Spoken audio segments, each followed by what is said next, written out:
Hello student, good morning. अपनी जो last class हुई थी 5.2 एक्सरसाइज अपनी चल रही थी। उसके अंदर आप लोगों को मैंने एक तो क्रेमर रूल बताया था, लीनियर इक्वेशन को सॉल्व करना by Cramer rule. Cramer rule आप लोगों को आई थिंक समझ में आया होगा। 9th तक क्वेश्चन आप लोगों को मैंने उस दिन होमवर्क में दिए थे और आप लोगों की जो रिपोर्ट आई थी वो भी यही थी कि हम लोगों ने वर्क कर लिया है। कुछ स्टूडेंट का उसके अंदर कोई रिस्पॉन्स नहीं आया था। तो क्वेश्चन नंबर 10 से एक बार मैं क्रेमर रूल आपको वापस से समझा रहा हूँ। देन आफ्टर 11th क्वेश्चन से किसी लीनियर इक्वेशन को सॉल्व करने का सेकंड मेथड होता है मैट्रिक्स मेथड, उसका डिस्कशन अपन करेंगे। तो ये जो क्लास अपनी हो रही है इसके अंदर इन स्क्रीन आपको क्वेश्चंस विद सॉल्यूशन नजर आएगा। मैं आपको एक्सप्लेन कर रहा हूँ तो आप लोग उसी ढंग से उसको अंडरस्टैंड करेंगे, जैसे जैसे मैं बता रहा हूँ वैसे वैसे देखते हुए। जैसे क्वेश्चन नंबर 10th का फर्स्ट पार्ट आपको नजर आ रहा है, three linear equation in three variables आपको नजर आ रही है, three variables X Y and Z. तो first of all 10th question के दो पार्ट हैं, first and second. First part में तो आपको सिंपल लीनियर इक्वेशन नजर आ रही है, सेकंड पार्ट में आपको रेसिप्रोकल लीनियर इक्वेशन नजर आ रही है। तो जहां पर एक्स वाई जेड अपॉन में आ जाते हैं स्टूडेंट, उसे अपन कहते हैं रेसिप्रोकल इक्वेशन। इसको सॉल्व करने के लिए अपने को थोड़ा सा इसमें चेंजेस करना होगा, जब ये क्वेश्चन अपन करेंगे तब मैं आपको बताऊंगा। First of all upon first question की बात करते हैं। एक बार आप सभी ध्यान दें, इसके अंदर फर्स्ट क्वेश्चन थ्री इक्वेशंस आपको नजर आ रही है। तो फर्स्ट ऑफ ऑल स्टूडेंट जो डेल होता है, फर्स्ट डिटर्मिनेंट अपन जो बनाते हैं वो बनता है एक्स वाई और जेड के जो कॉफिशिएंट हैं उनकी हेल्प से। जैसे एक्स के तीनों इक्वेशन में कॉफिशिएंट आपको नजर आ रहे हैं 6 1 2, वाई के कॉफिशिएंट 1 3 1 और जेड के कॉफिशिएंट है -3 -2 एंड 4। तो डेल के अंदर आपको नजर आ रहा है एक्स वाई जेड के कॉफिशिएंट्स को by column x Y and z की फॉर्म जो कॉफिशिएंट है उनको लिखा गया, तो ये डेल बनता है। डेल 3 into 3 ऑर्डर का एक डिटर्मिनेंट है जिसको एक्सपेंड किया गया है फर्स्ट रो के अकॉर्डिंग। जैसे फर्स्ट एलिमेंट है 6, आप लोग देख रहे हैं 3 4 या 12 और माइनस माइनस प्लस का 2। देन आफ्टर सेकेंड एलिमेंट है 1, पोजीशन के अकॉर्डिंग साइन होगा -1 और इसके कॉरेस्पॉन्डिंग अगर अपन माइनर की बात करें तो 1 into 4 4 एंड 2 2 या -4 माइनस माइनस +4 हो जाएगा। थर्ड एलिमेंट है -3 और इसके कॉरेस्पॉन्डिंग अगर माइनर की बात करें तो 1 और 3 2 या 6 देन 1 -6। तो स्टूडेंट इनको सिंप्लीफाई करने पर वैल्यू आ रही है 91। तो ये आपको समझ में आ गया क्रेमर रूल से फर्स्ट ऑफ ऑल डेल की वैल्यू कैसे फाइंड करते हैं। देन आफ्टर स्टूडेंट जब डेल वन आपको मैंने बताया था एक्स को रिप्रेजेंट करता है, तो यहाँ पर चेंजेज ये होता है वो आप ध्यान से देखिए। एक्स के जो कोफिशिएंट आपको नजर आ रहे हैं उनकी जगह यहाँ पर कांस्टेंट जो टर्म है 5 5 8 वो लिखी जाएगी फर्स्ट कॉलम में। सेकंड और third column as it is रहेंगे, उनमें कोई चेंज नहीं, ओनली एक्स के कोफिशिएंट चेंज होंगे डेल वन में और उनकी जगह कांस्टेंट टर्म आ जाएगी। फिर ये सेकंड डिटर्मिनेंट बन गया डेल वन, इसको भी फर्स्ट रो के अकॉर्डिंग एक्सपेंड किया गया है। फर्स्ट रो के अकॉर्डिंग एक्सपेंड करना आप सीख चुके हैं, तो उसी के अकॉर्डिंग आप देख रहे हैं डेल वन की वैल्यू भी 91। फिर स्टूडेंट थर्ड डिटर्मिनेंट बनता है del two. Del two is represent the y variable, तो जो वाई के वेरिएबल है उनकी जगह कांस्टेंट आएंगे। एक्स और जेड के जो कॉफिशिएंट हैं वो अपनी जगह एज इट इज रहेंगे, ये आपको नजर आ रहा है डेल टू के अंदर।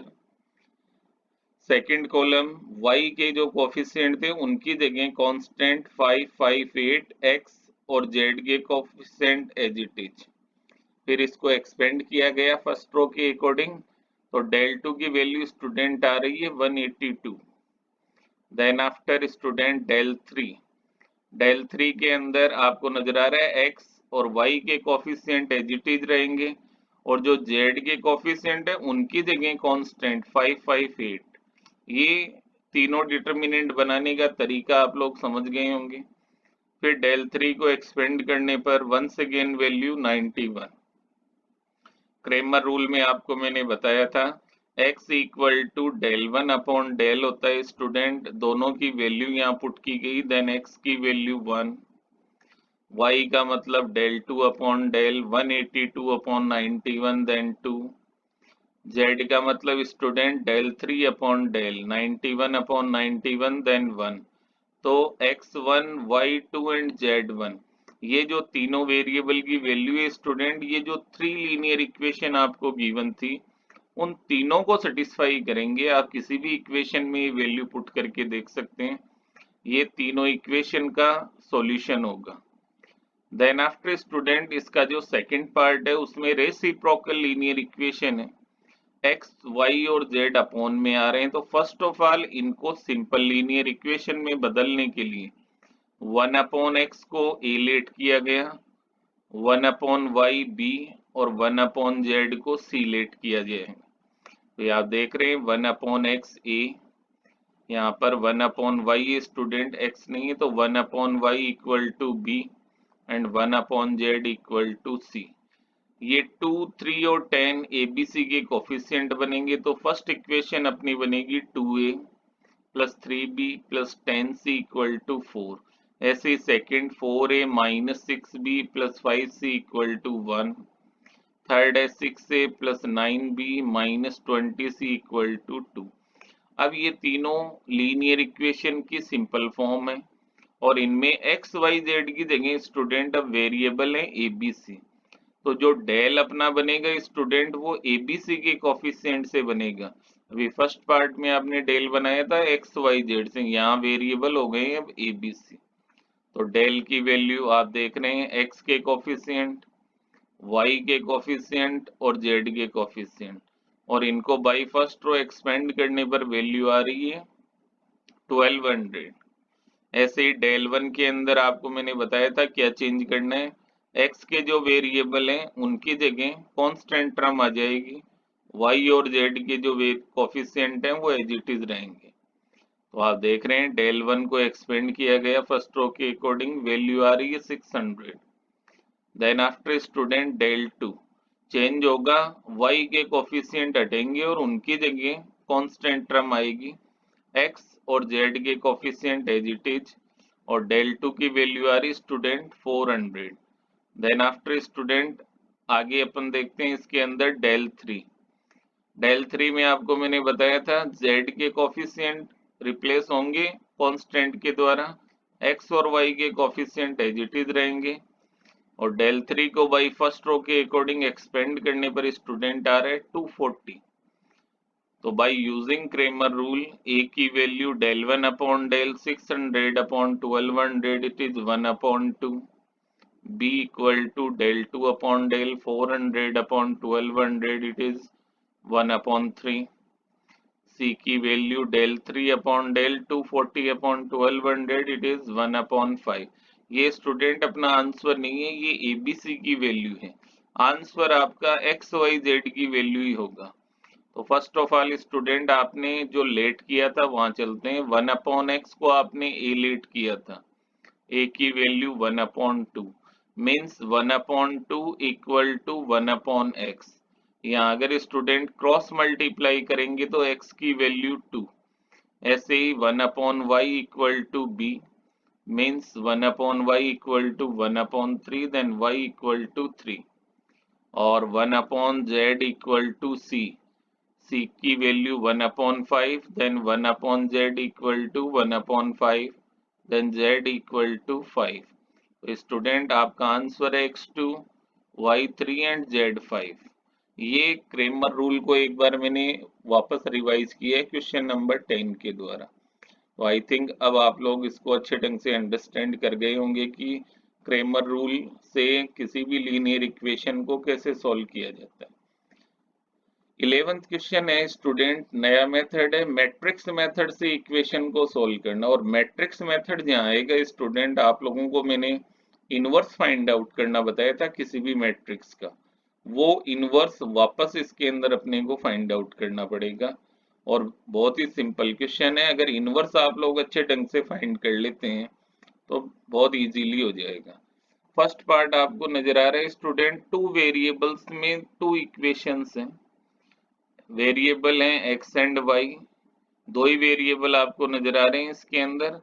तो पहले फर्स्ट और सेकंड क्वेश्चन में तो टू टू वेरिएबल्स हैं, थर्ड और फोर्थ में थ्री थ्री वेरिएबल्स हैं। तो पहले अपन फर्स्ट और सेकंड पार्ट को अंडरस्टैंड करेंगे, फिर इसको एक्सटेंड करेंगे बड़े बार। तो एक बार फर्स्ट पार्ट आप देखिए, टू लीनियर इक्वेशंस आपको नजर आ रही है, 2x minus y equal to -2, 3x plus 4y equal to 3। ये जो लीनियर इक्वेशन है स्टूडेंट, इससे सबसे पहले ए मैट्रिक्स बनेगा। एक ए मैट्रिक्स स्टूडेंट एक्स और वाई के जो कोफिशिएंट होंगे उनसे बनाया जाएगा। और इसमें एक चीज आपको ध्यान रखनी है, लेफ्ट हैंड साइड में ओनली एक्स वाई रहेंगे और constant term right hand side में होनी चाहिए। अगर क्वेश्चन में दिया हुआ है तब तो ठीक है, अदरवाइज आप उसे ट्रांसफर करेंगे राइट हैंड साइड में। ओके, देन सबसे पहले मैट्रिक्स आप ध्यान दीजिए, एक्स के दोनों कोफिशिएंट हैं 2 3 -1 एंड 4। ये आपको नजर आ रहा है ए मैट्रिक्स बना है अपना एक्स और वाई के कोफिशिएंट से। देन आफ्टर कैपिटल एक्स जो मैट्रिक्स है वो वेरिएबल को रिप्रेजेंट करेगा हमेशा। अगर टू वेरिएबल हैं जैसे यहाँ एक्स और वाई तो 2 लिखेंगे, जेड होगा तो जेड भी लिखा जाएगा। और तीसरा मैट्रिक्स बनेगा स्टूडेंट बी। बी मैट्रिक्स बनता है हमेशा कांस्टेंट टर्म से, जैसे यहाँ कांस्टेंट टर्म है -2 एंड 3, तो बी के अंदर एलिमेंट रहेंगे -2 एंड 3। तो अपना मेन टारगेट जो रहेगा स्टूडेंट, कोई भी इक्वेशन आएगी first of all three matrix आपको बनानी है। ए मैट्रिक्स बनेगा एक्स और वाई के कोफिशिएंट से, एक्स मैट्रिक्स बनेगा वेरिएबल से, और बी मैट्रिक्स बनेगा स्टूडेंट कांस्टेंट से। तो ये जो आपका ई मैट्रिक्स आपको नजर आ रहा है स्टूडेंट, इसका इनवर्स आपको फाइंड आउट करना है। मेन इस क्वेश्चन में जो पार्ट रहेगा वो रहेगा ए का इनवर्स कैसे फाइंड करें। और आई थिंक 2 इंटू 2 ऑर्डर और 3 इंटू 3 ऑर्डर दोनों के इनवर्स आपको मैंने बताए थे। फर्स्ट ऑफ ऑल इसके डिटर्मिनेंट की वैल्यू आप लोग फाइंड करेंगे, ए डिटर्मिनेंट ए, 2 4 जा 8 और ये 3 -3 minus minus plus 3। then determinant A R student 11 is not equal to 0, it is non singular matrix। तो अपन ये कह सकते हैं कि इसका इनवर्स अपन फाइंड कर सकते हैं। अब आप लोग जानते हैं इनवर्स फाइंड करने के लिए अपने को पहले इस मैट्रिक्स के कोफैक्टर्स फाइंड करने पड़ेंगे ऑल एलिमेंट्स के। जैसे आप देख रहे हैं फर्स्ट एलिमेंट है 2, उसका कोफैक्टर 4, सेकेंड एलिमेंट है -1, उसका कोफैक्टर वैसे तो 3 है बट पोजीशन के अकॉर्डिंग -3। फिर 3 का कोफैक्टर -1 है बट पोजीशन के अकॉर्डिंग माइनस माइनस प्लस। और 4 का कोफैक्टर हो गया student 2। Then after student cofactor के बाद ए इसका जो सी के द्वारा रिप्रेजेंट हो रहा है, आप देख रहे हैं ये कोफैक्टर मैट्रिक्स है स्टूडेंट। कई स्टूडेंट ने क्वेश्चन पूछा था कि कोफैक्टर को एफ के द्वारा रिप्रेजेंट करें या ए के द्वारा, तो इससे कोई फर्क नहीं पड़ता है। कोफैक्टर को आप A11 A12 भी लिख सकते हो, F11 F12 भी लिख सकते हो। तो सबसे पहले कोफैक्टर मैट्रिक्स आपको नजर आ रहा है।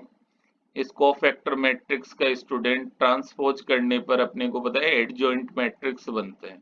तो आप देखिए एडजॉइंट मैट्रिक्स 4 1 -3 2, जो कोफैक्टर मैट्रिक्स है उसका ट्रांसपोज करने पर ए इनवर्स का फॉर्मूला आप लोग जानते हैं, adjoint upon determinant A, 1/11 determinant A की वैल्यू 11 और एडजॉइंट मैट्रिक्स आपके सामने है। देन आफ्टर स्टूडेंट ये एक फॉर्मूला आपको नजर आ रहा है, x equal to A inverse dot B. Matrix method से कभी भी लीनियर इक्वेशन को अपन सोल्व करेंगे तो अपना यही फॉर्मूला अप्लाई होगा, x equal to A inverse B. A inverse आप लोगों ने फाइंड कर लिया, बी और एक्स मैट्रिक्स आप लोग स्टार्टिंग में लिख चुके हैं। तो एक्स मैट्रिक्स तो एक्स वाई, ए इनवर्स ये नजर आ रहा है और ये B matrix. First of all student 1/11 as it is, और इन दोनों मैट्रिक्स को स्टूडेंट इनटू करना है। देखिए 4 इंटू -2 -8 फिर 1 into 3 3, first row first column, फिर सेकंड रो फर्स्ट कॉलम से इंटू होगी -3 इंटू -2 +6 एंड 2 3 जा 6। तो अगली स्टेप आप देख रहे हैं 1/11 -8 + 3 -5 6 + 6 12, और 11 से अगर इन दोनों को डिवाइड करें देन -5/11 एंड 12/11, और कंपैरिजन करते हैं इक्विलिटी ऑफ मैट्रिक्स से। x की वैल्यू इधर आप देख रहे हैं -5/11, y 12/11। तो ये आपका सॉल्यूशन है, और इस मेथड को बोलते हैं स्टूडेंट मैट्रिक्स मेथड। 2 वेरिएबल्स के लिए था ये। अब अपन चलते हैं सेकंड पार्ट के ऊपर स्टूडेंट। सेकंड पार्ट आपको नजर आ रहा है 2 लीनियर इक्वेशन इन 2 वेरिएबल्स। इसमें आप देख रहे हैं कांस्टेंट है 2 एंड 3 जो लेफ्ट हैंड साइड में है, राइट हैंड साइड में आ रहा है 0। तो पहले तो इनको आप ट्रांसफर करेंगे राइट हैंड साइड में, +2 उधर जाएगा देन -2 +3 इधर आएगा देन -3। और अभी आपको बताया था सेम वही पैटर्न है। देखिए ए मैट्रिक्स बन रहा है एक्स और वाई के कोफिशिएंट से 5 4 7 6। एक्स मैट्रिक्स का मतलब वेरिएबल्स एक्स वाई, और बी मैट्रिक्स का मतलब -2 -3। तो फर्स्ट ऑफ ऑल ये जो ए मैट्रिक्स है इसके डिटर्मिनेंट की वैल्यू स्टूडेंट 5 6 या 30, 4 7 या 28, 30 में से 28 स्टूडेंट 2।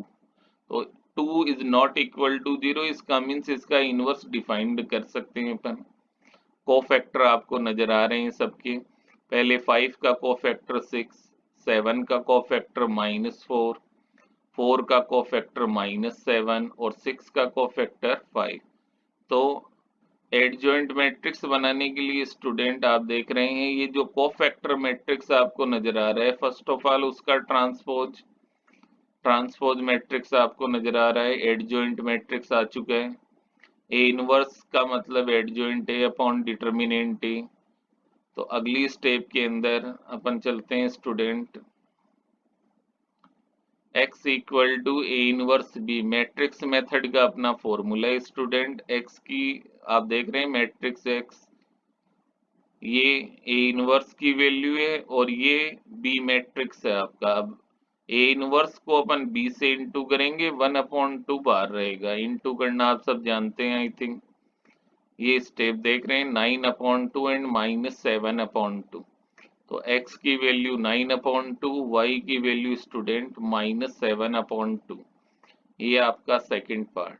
अब एक बड़ा क्वेश्चन आपके सामने आ रहा है स्टूडेंट थर्ड। इसमें 3 वेरिएबल्स आपको नजर आ रहे हैं x, y एंड z। तरीका सेम वही है, बस इसके अंदर कोफैक्टर 9 फाइंड करने पड़ेंगे, क्योंकि ये मैट्रिक्स जो बनेगा वो 3 इंटू 3 ऑर्डर का बन जाएगा इसमें।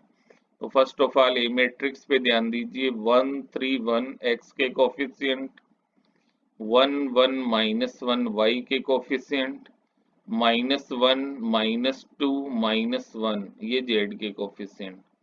एक्स मैट्रिक्स में आप देख रहे हैं 3 वेरिएबल्स एक्स वाई जेड, और बी मैट्रिक्स हमेशा बनता है कांस्टेंट 1 3 -1। तो ये स्टेप आपको समझ में आ गई होगी। अब आपका मेन टारगेट है ये जो ए मैट्रिक्स है इसका इनवर्स आपको फाइंड करना है। इनवर्स फाइंड करने का तरीका वही है स्टूडेंट, बट इसमें थोड़ा सा केयरफुली आपको करना पड़ेगा। अगर एक जगह भी साइन की मिस्टेक हो जाती है तो पूरा क्वेश्चन इसके अंदर रॉन्ग हो सकता है आपका। तो first of all student, determinant A की वैल्यू आपको नजर आ रही है, 3 इंटू 3 ऑर्डर का जो मैट्रिक्स था ए, उसके डिटर्मिनेंट को फर्स्ट रो के अकॉर्डिंग एक्सपेंड करने पर वैल्यू आ रही है 2। It is not equal to 0, इसका मतलब इनवर्स डिफाइंड है। ये देखिए ऑल एलिमेंट्स के कोफैक्टर, फर्स्ट एलिमेंट था 1 जिसके कोफैक्टर फाइंड आउट किए जा रहे हैं। तो ये कोफैक्टर वाला जो पोर्शन है ये आप लोग आई थिंक तुम्हें पहले भी मैंने पढ़ा दिया है, तो आप लोग फाइंड कर सकते हैं। ये सी मैट्रिक्स जो आपको नजर आ रहा है ये कोफैक्टर मैट्रिक्स को रिप्रेजेंट कर रहा है, और इसका जब अपन ट्रांसपोज मैट्रिक्स निकालेंगे तो वो एडजॉइंट मैट्रिक्स को रिप्रेजेंट करेगा। तो ये आपका एडजॉइंट मैट्रिक्स, और ए इनवर्स का अपना formula adjoint A upon determinant A, ये हाफ बाहर रहेगा, ये ए इनवर्स की वैल्यू और x equal to A inverse v, वापस वही फॉर्मूला है, हाफ बार इस मैट्रिक्स को इससे अपन इंटू कर रहे हैं स्टूडेंट। इंटू करना आप जानते हैं, फर्स्ट रो फर्स्ट कॉलम से देखिए -3 इंटू 1 -3, 2 3 या 6 एंड -1 को -1 से किया देन 1, ऐसे सेकंड रो और ये कॉलम इंटू हो रहा है थर्ड रो और ये कॉलम इंटू। ये जो बाहर आपको 2 नजर आ रहा है इससे तीनों एलिमेंट को डिवाइड कर सकते हैं, जैसे 2 से 4 को किया 2, 2 से 2 को किया 1 और 4 से 2 को किया देन 2। इक्विलिटी का यहाँ यूज किया जा रहा है स्टूडेंट, x की वैल्यू 2, y 1 एंड z 2। तो आपका answer x2 y1 and z2। और ये इसका जो फोर्थ पार्ट है स्टूडेंट सेम इसी पैटर्न से करना है। तो मेरे हिसाब से ये आपको सॉल्यूशन में पीडीएफ में दे रहा हूँ तो आप लोग इसको अंडरस्टैंड कर सकते हैं। देन आफ्टर स्टूडेंट अपन चलते हैं अगले क्वेश्चन के ऊपर अपने। ये क्वेश्चन आपको नजर आ रहा है स्टूडेंट, एक क्वेश्चन नंबर 12 के अंदर स्टूडेंट एक मैट्रिक्स आपको नजर आ रहा है ए मैट्रिक्स है 1 -2 0 2 1 3 0 -2 1। क्वेश्चन है पहले तो इसका आप लोग इनवर्स फाइंड आउट करो और देन आफ्टर ये जो लीनियर इक्वेशन का सिस्टम है इसे आप लोगों को सॉल्व करना है। तो एक बार स्टूडेंट ए मैट्रिक्स आपको नजर आ रहे हैं, इसके डिटर्मिनेंट की वैल्यू आपने फाइंड आउट कर रहे हैं। देखिए फर्स्ट रो के अकॉर्डिंग तो डिटर्मिनेंट की वैल्यू आ रही student 11 is not equal to 0, इसका मतलब इस मैट्रिक्स ए का इनवर्स डिफाइंड होगा, ये अपन कह सकते हैं। और एक बार तीनों इक्वेशन पर अगर अपन ध्यान दें स्टूडेंट तो देखिए ए के कोफैक्टर यहाँ फाइंड आउट किए जा रहे हैं, 9 एलिमेंट हैं तो 9 कोफैक्टर आपको नजर आ रहे हैं। तो 9 कोफैक्टर से एक कोफैक्टर मैट्रिक्स बन गया, ये इसका ट्रांसपोज किया तो एडजॉइंट मैट्रिक्स ये आ गया और ये इनवर्स का अपना formula adjoint A upon determinant A. तो आपने ए इनवर्स फाइंड आउट कर लिया स्टूडेंट। आई थिंक इसमें आपके कोई प्रॉब्लम नहीं होगी, आप काफी क्वेश्चन कर चुके हैं इनवर्स के। अब एक बार इक्वेशन पे आप लोग ध्यान दें स्टूडेंट। फर्स्ट इक्वेशन है x minus 2y equal to 10, 2x plus y plus 3z equal to 8, -2y plus z equal to 7। थोड़ा सा विशेष बात देखिए स्टूडेंट, फर्स्ट इक्वेशन में z नहीं है और थर्ड इक्वेशन में x नहीं है, तो जो वेरिएबल नहीं है उसका कोफिशिएंट 0 माना जाएगा स्टूडेंट, ये आप लोग ध्यान देंगे। देखिए एक बार इधर 1 -2 0 2 1 3 और 0 -2 1, ये आप देख रहे हैं स्टूडेंट जो इक्वेशन से ए मैट्रिक्स आपका बना है ये वही ए मैट्रिक्स है जो स्टार्टिंग में क्वेश्चन में दिया हुआ था और उसका इनवर्स आप लोगों ने फाइंड आउट कर लिया है। x का मतलब एक्स वाई जेड और कांस्टेंट b से 10 8 और 7। तो ये तीन मैट्रिक्स x का अपना formula A inverse b, A inverse आप पहले ही निकाल चुके हैं और ये b 1/11 बार, और इन दोनों मैट्रिक्स को आपस में इंटू करने पर स्टूडेंट स्टेप बन रही है ये 44 -33 and 11 is divided by 11 then 4 -3 and 1, तो x4 y -3 and z1। तो स्टूडेंट कुल मिलाकर अपन ये कह सकते हैं कि अगर इनवर्स आप लोग अच्छे ढंग से फाइंड करना जानते हैं तो मैट्रिक्स मेथड का जो मेन स्टेप आपकी है वो है इनवर्स आना चाहिए आपको। Then after student question number 13, find the product of two matrices. दो मैट्रिक्स आपको नजर आ रहे हैं और इनके प्रोडक्ट की हेल्प से आपको इन लीनियर इक्वेशन को सॉल्व आउट करना है। तो first of all A matrix first और सेकंड को बी मैट्रिक्स कहा जा रहा है स्टूडेंट। अगर अपन इनको ध्यान से देखें तीनों इक्वेशन को स्टूडेंट, तो जो एक्स वाई जेड के कोफिशिएंट आपको नजर आ रहे हैं उनको अगर अपन इन मैट्रिक्स लिखते हैं तो बी मैट्रिक्स आपका बन रहा है। तो आप लोग इस चीज को ध्यान रखना, तीनों इक्वेशन से जो बनने वाला मैट्रिक्स है वेरिएबल्स के कोफिशिएंट से वो है B matrix. First of all इनके प्रोडक्ट की हेल्प से अपने को इनवर्स फाइंड करना है स्टूडेंट। तो अपन ए और बी दो मैट्रिक्स हैं, इनको इनटू कर रहे हैं। सबसे पहले ए डॉट बी, दो मैट्रिक्स को इनटू करना आप लोग जानते होंगे शायद। फर्स्ट मैट्रिक्स में नंबर ऑफ कॉलम्स, सेकंड में नंबर ऑफ रो के इक्वल अगर होते हैं तब टू मैट्रिक्स को अपन इनटू कर सकते हैं। तो यहाँ आप देख रहे हैं दोनों उस कंडीशन को सेटिस्फाई कर रहे हैं। दोनों को फर्स्ट ऑफ ऑल मल्टीप्लाई किया गया, ए बी की वैल्यू ये आ रही है। और अगर इसमें स्केलर देखें अगर अपन, तो 8 अगर बाहर अपन लें स्केलर, तो ये एक आइडेंटिटी मैट्रिक्स आपको नजर आ रहा है। तो ए बी का जो प्रोडक्ट बन रहा है स्टूडेंट वो बन रहा है 8i, क्योंकि ये एक आइडेंटिटी मैट्रिक्स है आपके सामने। आगे इसको देखिए स्टूडेंट, 8 को अगर अपन इधर लाएंगे देन डिवाइड में, तो 1/8 और ये b, और i3 का मतलब 3 into 3 ऑर्डर का आइडेंटिटी मैट्रिक्स। अब अपने को इससे एक्स वाई जेड निकालने थे, तो थोड़ा सा ध्यान दें, दोनों साइड में बी इनवर्स से इंटू किया गया स्टूडेंट। आप जानते हैं बी डॉट बी इनवर्स, किसी मैट्रिक्स को अगर उसके इनवर्स से इंटू करते हैं देन आइडेंटिटी मैट्रिक्स बन जाता है, और आइडेंटिटी मैट्रिक्स को किसी मैट्रिक्स से इंटू करेंगे देन वही मैट्रिक्स आ जाएगा। तो लेफ्ट हैंड साइड में तो स्टूडेंट बन गया 1/8, और इधर देखिए I3 इंटू बी इनवर्स, यानी आइडेंटिटी मैट्रिक्स अगर बी इनवर्स से इंटू होगा देन बी इनवर्स। तो बी इनवर्स की वैल्यू आ रही student 1/8, B inverse equal to 1/8 A matrix आपको नजर आ रहा है। मैट्रिक्स फ्रॉम इक्वेशन, ये बी मैट्रिक्स से बन गया, ये एक्स और ये कांस्टेंट का। तो आप देख सकते हैं x की वैल्यू बी इनवर्स सी, और बी इनवर्स आप यहाँ निकाल चुके हैं स्टूडेंट पहले, वो वैल्यू आपको यहाँ पुट करनी है। एक्स वाई जेड, ये बी इनवर्स और ये आपका कांस्टेंट का जो मैट्रिक्स, इन दोनों को मल्टीप्लाई करेंगे और जो वैल्यू आएगी डिवाइडेड बाई 8। तो x की वैल्यू आपको नजर आ रही है 3, y -2 and z equal to -1। तो ये आपका क्वेश्चन नंबर 13 है student. Then after student question number 14 आपको नजर आ रहा है, find the inverse matrix of the given matrix. First of all एक मैट्रिक्स है, इसका पहले तो अपने को इनवर्स मैट्रिक्स फाइंड आउट करना है, and with the help of it, और जो इनवर्स आएगा उसकी हेल्प से इस इक्वेशन का अपने को सॉल्यूशन करना है। तो पहले तो अपना जो मैट्रिक्स गिवन है ए मैट्रिक्स आपको नजर आ रहा है, उसका डिटर्मिनेंट फाइंड आउट किया गया। डिटर्मिनेंट की वैल्यू आ रही student 10 is not equal to 0। फिर इसके कोफैक्टर को आप देख रहे हैं फाइंड आउट किए गए हैं। एडजॉइंट मैट्रिक्स बनाया गया, जो कोफैक्टर मैट्रिक्स बने उसका ट्रांसपोज करने पर उसका एडजॉइंट, और ए इनवर्स की वैल्यू ये आपके सामने।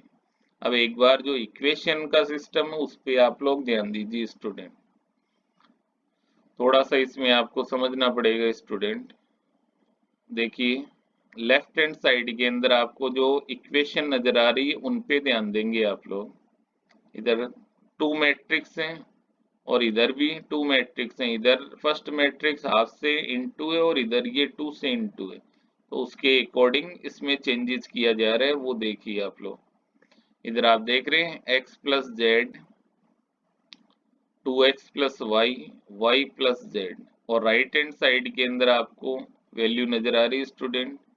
यहाँ पर दोनों मैट्रिक्स का सम y plus 4, 3z plus 0, -x plus 2 कहते हैं या 2 -x कहते हैं, एक ही बात होती है। तो इनका इक्विलिटी का यूज किया गया student, x plus z equal to y plus 4, plus का y इधर आएगा देन -y। तो ये आपकी first equation. 2x plus y equal to 3z, 3z को इधर लाएंगे देन -3z और इक्वल टू 0, ये सेकंड इक्वेशन। और ये थर्ड इक्वेशन, तीनों के तीन मैट्रिक्स आपको नजर आ रहे हैं। इन तीनों इक्वेशन से जो मैट्रिक्स बन रहा है स्टूडेंट, वही ये मैट्रिक्स बन रहा है जो अभी आपने इसका इनवर्स फाइंड किया था। ये एक्स मैट्रिक्स और ये आपका बी मैट्रिक्स। तो x का फॉर्मूला ए इनवर्स बी, ये आपका ए इनवर्स आपने भी फाइंड किया, और ये b सॉल्व करने पर ये आपकी एक्स वाई जेड की वैल्यू आ रही। देन क्वेश्चन नंबर 15 आपको नजर आ रहा है student, if x1 y1 x2 y2 x3 y3 are vertices and A is the side of an equilateral triangle respectively, then prove that। ये आपको प्रूव करना है। इसमें दो बातें ध्यान रखना, एक तो तीनों वर्टिक्स के कोऑर्डिनेट गिवन है और साइड जो है इक्विलेटरल ट्राइंगल की उसे स्मॉल ए के द्वारा रिप्रेजेंट किया गया है। तो first of all student left hand side में जो लिखा हुआ है उस पर आप लोगों को ध्यान देना है। x1 x2 x3 y1 y2 y3 2 2 2 ये आपको नजर आ रहा है और इसका स्क्वायर भी है। तो फर्स्ट ऑफ ऑल इस मैट्रिक्स को एक डिटर्मिनेंट में कन्वर्ट किया गया और थर्ड कॉलम में आपको नजर आ रहा है 2 कॉमन आ रहा है, तो वो 2 यहाँ बाहर आ जाएगा और ये आपका डिटर्मिनेंट और इसका स्क्वायर, तो ये 2 बार, और इसको जब अपन एक्सपेंड करेंगे student it is the 2 delta, और इसका स्क्वायर अगर अपन करते हैं 4 dot under root 3 upon 4 into A square का स्क्वायर, देन अंडर रूट 3 ए स्क्वायर का और स्क्वायर, देन 3 ए की पावर 4, और यहाँ आप देख रहे हैं कि यही आपको प्रूव करना था। तो फर्स्ट ऑफ ऑल स्टूडेंट एक बार इस क्वेश्चन को आप लोग वापस से समझिए। लेफ्ट हैंड साइड ये आपको नजर आ रही है, ये जो आप देख रहे हैं स्टूडेंट 2 कॉमन लेने के बाद जो डिटर्मिनेंट बन रहा है, आई थिंक आप लोगों ने एरिया ऑफ ट्राइंगल पढ़ा था। एरिया ऑफ ट्राइंगल अगर 3 कोऑर्डिनेट गिवन होते हैं तो एरिया ऑफ ट्राइंगल का अपना यही फॉर्मूला होता था स्टूडेंट, आप देख रहे हैं। Okay, then 2 it is the formula of area of triangle, इसे रिप्रेजेंट किया गया है 2 डेल, देन इसका स्क्वायर करेंगे तो ये बन रहा है।